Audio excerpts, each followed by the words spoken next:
Welcome, good morning, and thank you for coming. It's a bit like an Athenian discourse, this, but I'll try and keep eye contact as much as I can, but it may involve me kind of looking backwards and forwards.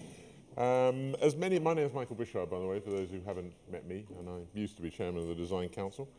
As many of you will know, the new Design Council intends to organise one design summit every year, and in addition, 2 or 3 forums on major design-related issues.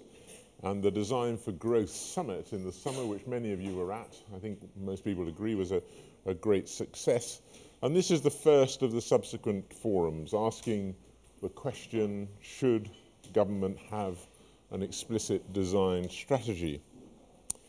Now, in the first session this morning, we're going to be hearing what's happening around the world, particularly in Denmark and in Australia, and what our own government departments, particularly the DCLG and BIS, have in hand.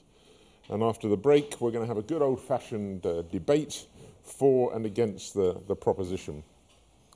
But as I said at the summit, the point of these occasions is not that you come along and politely listen to our speakers, although that would be nice, but actually that you do participate.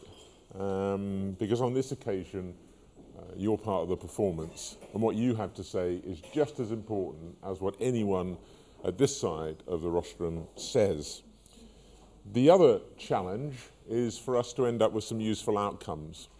I never like these things when everyone goes away and says that was a nice morning. I think what we want are outcomes. We want to have outcomes that can inform the Design Council, the government, and hopefully influence their future plans.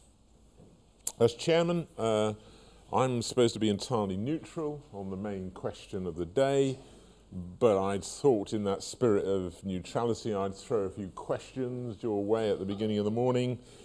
I mean, would a design strategy help articulate the part which design can play in restarting Britain?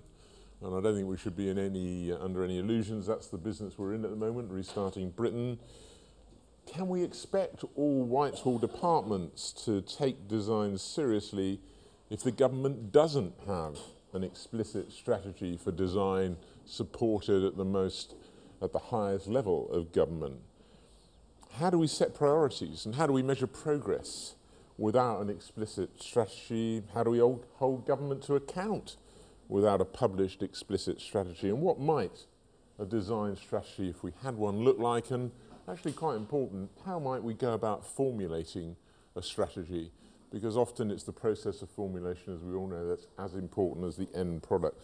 So as you see, I come to this with an open mind. Laura is here going to persuade us that we actually don't need a design strategy later, and I will doubtless be totally convinced. But I think those are some of the questions we might just touch upon.